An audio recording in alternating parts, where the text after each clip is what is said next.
Let's go straight over to my next guest, columnist at The Sun, writes for many other publications as well, Ross Clark. Welcome, Ross.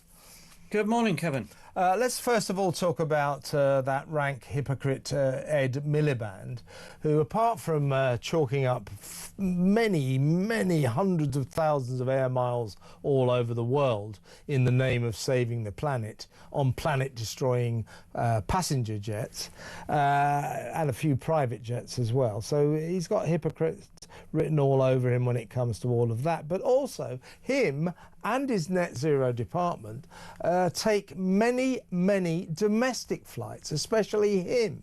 So in other words, to get to Birmingham, he'll hop on a plane. To get to Manchester, hop on a plane. Glasgow, hop on a plane.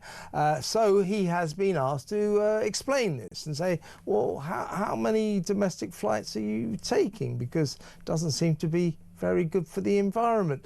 What's his answer? I refuse to tell you. It's so extraordinary, isn't it? You know, one rule for them and a different rule for us. Don't do what I do what I say. It's just infuriating. Yes, and it's no prizes for guessing why he won't divulge how many flights he's taken within Britain. Yeah, I mean, it is utter hypocrisy, isn't it? You know, we've got a whole class of politicians now who you know, pontificate to the rest of us. We all got to fit heat pumps. We've got to buy electric cars. We mustn't do this, mustn't do that. And yet they sort of live totally different lives, and they feel they have an excuse to do that because, of course, you know, we need them to tell the rest of us what to do. They're sort of, you know, they're sort of influencers, aren't they, on our lives? But no, it absolutely stinks. Ed Miliband has been gallivanting around the world by jet since he became climate change secretary, yeah, him and his staff have also been travelling around Britain by plane. He was asked a few months ago whether you know, short haul flights within Britain should actually be banned and people go by train instead, which is what the French have done. And he was quite supportive of this idea, but he did leave a small caveat. Oh, maybe not. Maybe there should be a few exceptions to an outright ban on domestic flights, and it seems the exception is him. Yeah, exactly. We should allow domestic flights as long as I'm on them, says Ed Miliband. And of course, coming up in November, the hypocrisy that drives people mad, that makes people, in my view, justifiably furious, you know, will come into sharp focus. It will be played out on an epic scale in front of an astonished world when they all descend on Brazil for COP30, isn't it? Now, Ed Miliband has already sent ahead one civil servant to scope out nice hotels for the British delegation, which, if the last COP is anything to go by, will number around about 500 people. We took something like 450 people to the last one. What was it, Kazakhstan? Baku, wasn't it? 450 people. So we'll take a similar amount to this. They'll all fly over there on these eco-busting jets, of course. Then they'll stay in their hotels, and then they'll get to the conference on this special road that they've built in the jungles, smashing down all the trees, the rainforest, in order to build this dual carriageway, so all the VIPs who fly in from all over the world on private jets can step out of their private jets into their gas-guzzling cars and go on the new motorway all the way to the convention centre, driving as they do through the destroyed rainforest, destroyed especially for the road for the climate change campaigners to get to their venue. It's just unbelievable, isn't it? It is. They've bulldozed several miles of forest at this road to the venue. And I mean, it's not that there weren't roads going there already, but they weren't fast enough roads. But I mean, if you remember, a couple of years ago, President Lula, Brazil, turned up in the UAE where the COP summit was held there, and he was one of these countries which were most demanding this phrase, we phase out fossil fuels, was added into the communique.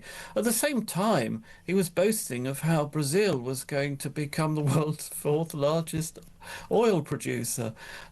So something of a, it's not just Ed Miliband, there's something of a sort of disconnect between reality and the statements which other world leaders are making as well. Canada again was one of the countries which was banging on. Justin Trudeau was banging on about we must phase out fossil fuels, and he too was expanding the Canadian oil and gas industry. I mean, it's utterly bewildering, isn't it? Do you think, you talked about you know, the reality, the world's realities as opposed to the fantasy world that our government seems to live in?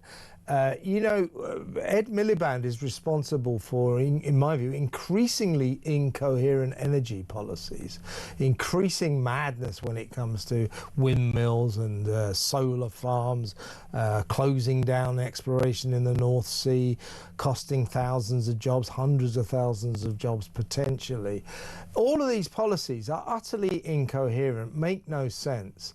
Do you think in the 4 years between now and hopefully our opportunity to get rid of this dreadful government, that some kind of reckoning will happen, that they will have to abandon all this nonsense and get real? Because we've got the most expensive energy prices in the world, 5 times more than America, all because of crazy Ed. We've got to do something, haven't we?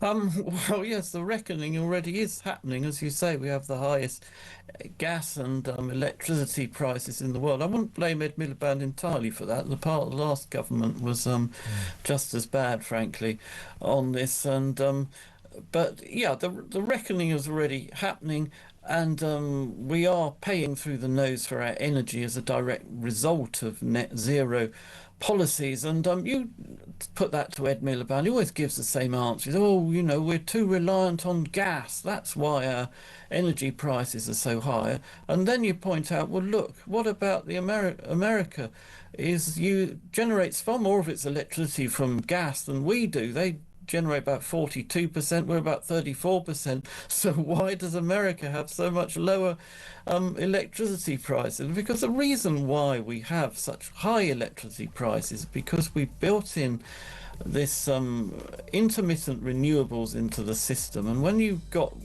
wind and solar, very you know, it's there one day, not there the next day. You have to have a backup. You have to have you have to switch in sort of gas power for very short periods to fill in the voids, and that's why it's so expensive. Because, you know, you turn on a gas plant for a few hours a week. Obviously, it costs much more than it would if you were running that gas plant steadily through. It's crazy, Ross. It's absolutely crazy, and it can't go on. Really good to talk to you as always. Thank you so much.